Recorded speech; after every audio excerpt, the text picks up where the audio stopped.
Hello everyone, my name is Ramveer from Maples Academy. Today I am discuss chapter 2 or theme 2 in history class 11th. So first of all, the chapter related to the Roman Empire. Do you know about Roman Empire? It was a vast and most popular empire in the world.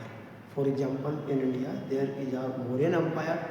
जैसे Mauryan empire Bharat में बहुत ही famous रहा है, Gupta empire and another Mughal empire. In ancient time, if we will discuss of largest territorial और सबसे बड़े area में फैला हुआ जो एम्पायर था, it was a Roman empire. So first of all, what are the sources of the Roman empire? There are many sources of the Roman empire. Inscriptions always we find in every parts of the world, in Italy and Greece and Macedonia, on another part of the country where we discuss about the inscriptions and buildings and places of the kings.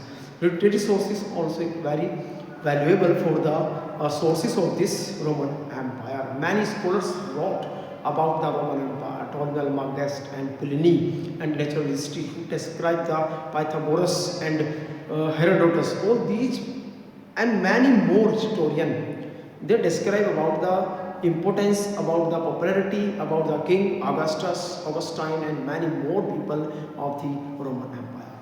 Next, early emperor King Augustus. Actually, King Augustus or Octavian was the founder of this Roman Empire. He contributed lot of the things in the for the Roman Empire, for the spread, for the greatness of the Roman Empire and the boundaries from touch to the Arabian Sea or the Iraq, Iran, Syria, Kuwait, Bahrain, all these parts were controlled by these part.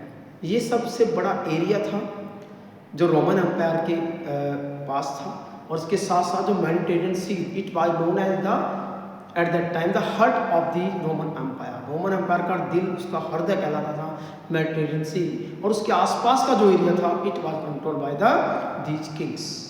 Augustus play an important role and he contributed a big army. बहुत बड़ी सेना उसके पास थी, चतुरंगनी सेना हम कह सकते हैं, और उसके पास इस तरह की सेना थी अगस्टस के पास जैसे कि भारत में प्लूटोर्क और जस्टिन ने बताया कि भाई भारत में जो है वो मौर्य एम्पायर के पास, चंद्रगुप्त मौर्य के पास बहुत बड़ी विशालकाय सेना. Next, the third century crisis. What was the crisis? Actually emperor time to time अच्छा वर्क कर रहे थे, लेकिन एक थर्ड सेंचुरी क्राइसिस आ गई, पॉपुलेशन इंक्रीज हो रही थी एंड उधर क्या हुआ था, ससानियन जो डायनेस्टी है इराक की, उससे अरेबियन में क्या हुआ था, तो अरब्स जो किंग थे they wanted to conquer also in Roman empire. तो उन्होंने भी क्या किया कि रोमन एम्परर जो आए उनको अपना आधिपत्य स्वीकार करने के लिए बाध्य किया. बार बार सेना के रूप में वो आक्रमण कर रहे थे और इससे क्या होता था, उससे समस्याएं उत्पन्न हो रही थी. उधर क्या हो रहा था, इकोनॉमिक क्राइसिस आना शुरू हो गया था, धीरे धीरे पॉपुलेशन बढ़ रही थी तो समस्याएं सामने आने लगी थी. Gender literacy in society. At that time in Roman empire gender were not valley warriors and farmers, traders, all these were the main part of the empire and literacy rate at that time was not got up. हम नहीं कह सकते कि बहुत बड़े स्तर पे पहुंचा, लेकिन उस समय देखा जाए तो लिटरेसी लेवल जो था, अगस्टस जो राजा हुए उन्होंने इसको बड़ा ही बड़े स्तर पे उन्होंने जो इसको चलाया था, स्कूल वगैरह खोले गए थे, लेकिन लिटरेसी रेट इतना ज़्यादा नहीं था. Work in amongst the workers literacy level of the people is very low. Workers in the हाँ workers these were known as slaves at that time. तो स्लेवरी जो थी वो चारों तरफ फैली हुई थी रोमन एम्पायर में और बड़े ही स्तर पर इसको प्रचलित किया गया था. और जिसके पास सबसे ज़्यादा सैनिक हो, जिसके पास सबसे ज़्यादा स्लेवरी उस समय प्रचलित थी, तो स्लेव जिसके पास सबसे ज़्यादा होते थे वो उसको सेना के रूप में प्रचलित करता था. तो दशा जो थी, तो conditions of the workers was very bad at that time. Now society. Actually, society have the two part, male and female. The condition of the women is not so good at that time. They were suffer from many disease. They obeyed the order of their husbands, and they used by the many types of kings and manipulates the women.